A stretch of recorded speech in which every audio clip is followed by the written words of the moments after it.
pessoa que não foi chamado como profeta, quando se intitula como profeta, o espírito de Jezabel lhe segue. Toda pessoa que não foi chamado como apóstolo, quando se intitula como apóstolo, o espírito da luxúria lhe segue. Presta atenção, os demônios que seguem os ministérios, de acordo com o tipo de ministério e o tipo de demônio, quando você se intitula naquilo que Deus não te chamou, vais lutar uma guerra que Deus não te capacitou. Por isso nós estamos a ver muitos a envergonharem o corpo de Cristo. Estamos a ver muitos a envergonharem os ministérios. O fulano profeta está a fazer isso, caiu. O fulano profeta está a fazer isso, todos sujaram. O fulano apóstolo está a fazer isso. Nem todos que se chamam são como são. E o poder da vocação, do ministério, não está na expressão do título, está no fruto manifesto. Muitos têm expressão, a titologia, tem expressão do título e todo mundo vê, é um apóstolo, é um profeta, é um evangelista, mas na profundidade da revelação não tem nada.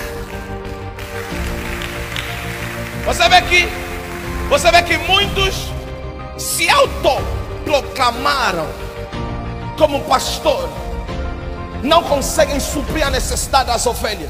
Em vez do bom pastor dar vida pelas ovelhas, a vida é que está as ovelhas que estão dando vida pelo pastor. O tipo de compaixão de cada ministério manifestaremos quando nos acharmos na nossa vocação original. Se eu não sou profeta, me chamo como profeta, nunca as pessoas verão a habilidade profética na minha vida. Vou esforçar algo para as pessoas aplaudirem. E nunca haverá excelência no ministério que você se chamou por si. Se Deus te chamou como evangelista, os frutos, os dons dos evangelistas vão se manifestar. Vamos colocar a classe dos dons espirituais na categoria dos dons dos ministérios. Olha, se eu sou apóstolo, como apóstolo, a primeira graça auxiliar do apóstolo é ensinar. Ensinar. Todo apóstolo carrega livrinho. Esse livrinho é que carrega a mensagem das tribos, línguas, nações. Por isso nós vimos na capacidade apostólica os apóstolos hoje, que muitos são chamados de missionários, porque diminuíram o peso dos apóstolos, porque o apóstolo é enviado para uma missão. Esse homem que é enviado para uma missão é capacitado para destruir a obra do diabo. Olha para Pedro, não tem medo do diabo, não tem medo dos reis da terra. Olha para o apóstolo João, não tem medo de nenhum homem na terra. Olha para Tiago, não tem medo de ninguém. Olha para o apóstolo Paulo, não tem medo de ninguém. Até Pedro, que ele encontrou primeiro, voltou para lhe corrigir onde ele errou na escritura. Vocês já perceberam isso? Apóstolo. Sim, ele é enviado para uma missão. E qual é o exercício, o comportamento original do apóstolo? Convicção do coração. O apóstolo, na sua originalidade, está convicto do mandato que Deus lhe deu. Ninguém muda na cabeça do apóstolo para entrar na moda dessa terra. Olha, o que está a bater agora é ser profeta, e ele muda, hoje é apóstolo, amanhã é profeta. Não. Quem muda de ministério não sabe o comportamento da regra espiritual, não sabe a realidade do espírito. Você não sabe que quando você muda de ministério, muda de originalidade. Por isso é que nós estamos a ver, existem lugares que o ministério tem escada. Você começa evangelista, amanhã pastor, e depois começa a subir. Não! Quando Deus te chama, não te chama 2 vezes. Deus te chama uma vez, com um único propósito. Você pode ser profeta com graça auxiliar de apóstolo, graça auxiliar de evangelista, graça auxiliar de mestre, graça auxiliar de apóstolo, mas o teu propósito original é que é profeta. Você pode ser apóstolo com graça auxiliar de pastor, graça auxiliar de mestre. Sim, Deus te chamou na originalidade com um único propósito. Crescer de propósito é tipo falar para Deus que o nível que você me deu não enfeita. Sim, quarta coisa que o apóstolo carrega. O apóstolo carrega fundamentos do crescimento da igreja e o seu desenvolvimento. Todo apóstolo genuíno que não tem palavra, saiba que ele se intitulou.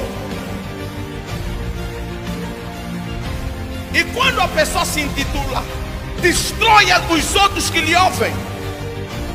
Porque cada ministério tem a sua revelação que se desenrola no reino espiritual. Cada ministério. Quando a pessoa ouve um apóstolo, a pessoa consegue notar: a pessoa que eu estou a ouvir é um apóstolo. Quando alguém ouve um profeta, sabe: o que eu estou a ouvir é um. Sim. Qual é a primeira coisa que o profeta carrega? O rolo. A primeira demonstração clara do profeta é o rolo. Não é a profecia.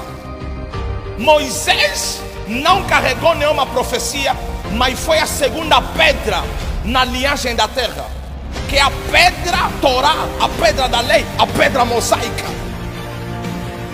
Quando olhares para um profeta que a sua linguagem não concorda com a linguagem bíblica, saiba que não é profeta. A linguagem de todo profeta genuíno é assegurada com a revelação da Escritura. A linguagem da revelação da Escritura é onde compreendemos a dimensão espiritual de cada profeta. Qual é o depósito original desse profeta? De que linhagem é esse profeta?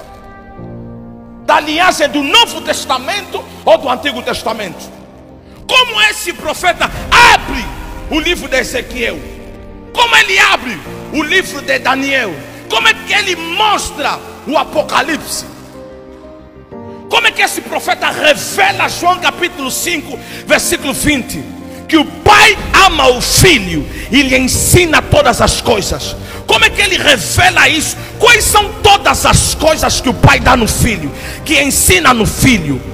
O que Jesus aqui está a dizer? Que o pai ensina todas as coisas. Ouvimos a profundidade da Escritura, vimos o desenrolar do verbo na sua língua, ouvimos a capacidade na compreensão dos tempos e das épocas. Esse é o profeta. E depois disso, vimos que todos os profetas genuínos são acompanhados de sinais. Sinais, prodígios e maravilhas. Então, para o diabo manipular o ministério profético, hoje ele traz falsos profetas com sinais, mas sem rolo. Por isso, vimos sinais, mas não ouvimos mensagem. Vimos manifestações, mas não ouvimos o verbo. Eu pensei que alguém está me percebendo.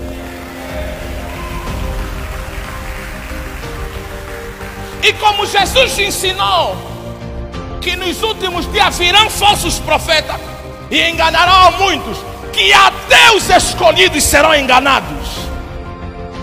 Como muitos escolhidos fracassaram em resposta das suas orações, caem no silêncio e no engano da revelação misteriosa dos sinais dos falsos.